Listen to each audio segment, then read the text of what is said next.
स्थानिक स्वराज्य संस्थांच्या वॉर्ड आरक्षणावरती आज मुंबई हायकोर्टात सुनावणी। दुपारी 12 वाजता हायकोर्टात सुनावणी होणार। ठाणे मतदार यादीमध्ये 3,500 पंकज सुरेश रमेश अशी एकेरी नावं, त्यांच्या आडनावांची कुठलीही नोंद नाही।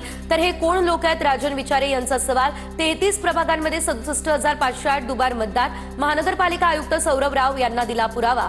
तर याद्या तात्काळ दुरुस्त करा अशी मागणी।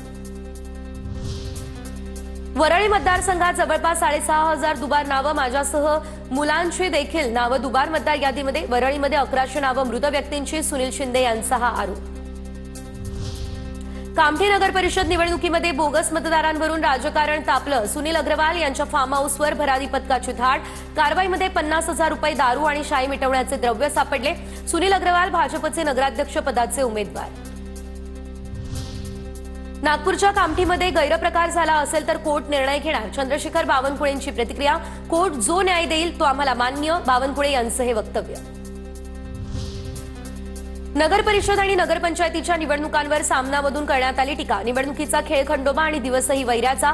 मतमोजणी 19 दिवस पुढे गेली, त्यामुळे रात्रच नव्हे दिवस वैऱ्याचा। सामनातून ही टीका। ईव्हीएमच्या स्ट्रॉंग रूम बाहेर राजकीय पक्षांना पहारा देण्याची मुभा। निवडणूक आयोगाकडून परवानगी। ईव्हीएममध्ये छेडछाड केली जात असल्याचा काही राजकीय पक्षांचा आरोप। पहिल्या टप्प्यात 60% जास्त मतदान झाल्याची माहिती। 13 नगर परिषदांमध्ये 79% मतदानासह कोल्हापूर जिल्हा आघाडीवर। सर्व नगर परिषदा आणि नगरपंचायतींचा निकाल 21 डिसेंबरला। 24 नगर परिषद आणि नगरपंचायतींसाठी काही प्रभागांमधील निवडणुका 20 डिसेंबरला होणार। निवडणुका पारदर्शी होण्यासाठी एकत्रित मतमोजणीचा मुंबई हायकोर्टाच्या नागपूर खंडपीठाचा निकाल। खंडपीठाचा निकाल हा सर्वांना मान्य करावाच लागणार, पण 24 ठिकाणच्या निवडणुकांमुळे सर्व निकाल पुढे ढकलणं चुकीचं। पहिल्यांदाच अशी निवडणूक मी पाहतोय, हे यंत्रणांचं अपयश म्हणावं लागेल। फडणवीसांची प्रतिक्रिया। निवडणूक आयोग आणि कोर्टावरती न बोललेलं बरं। खंडपीठाच्या निकालानंतर उद्धव ठाकरेंची टीका।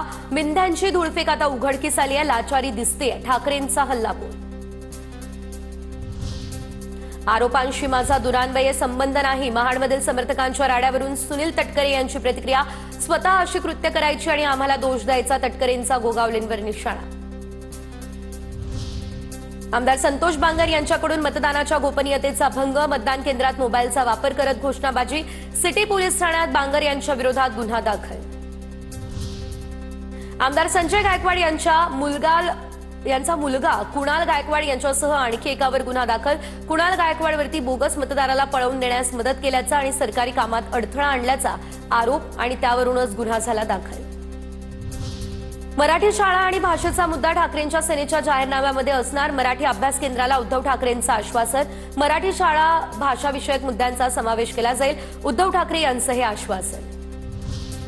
मनसेचे अध्यक्ष राज ठाकरे आज खासदार संजय राऊतांची घेणार भेट। राज ठाकरे भांडूपमधील निवासस्थानी जाऊन संजय राऊत यांच्या तब्येतीची करणार आहेत विचारपूस।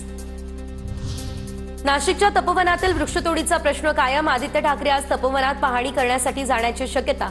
तपोवनातील वृक्षतोडीला गेल्या काही दिवसांपासून होतोय तीव्र विरोध। धाराशिवमधील युवक काँग्रेसच्या जिल्हाध्यक्षांचं निलंबन। शिंदेंच्या शिवसेनेसोबत युती केल्यानं जिल्हाध्यक्षांचं निलंबन। युतीसंदर्भात धाराशिव जिल्ह्यात पक्षश्रेष्ठींकडून पहिलीच कारवाई।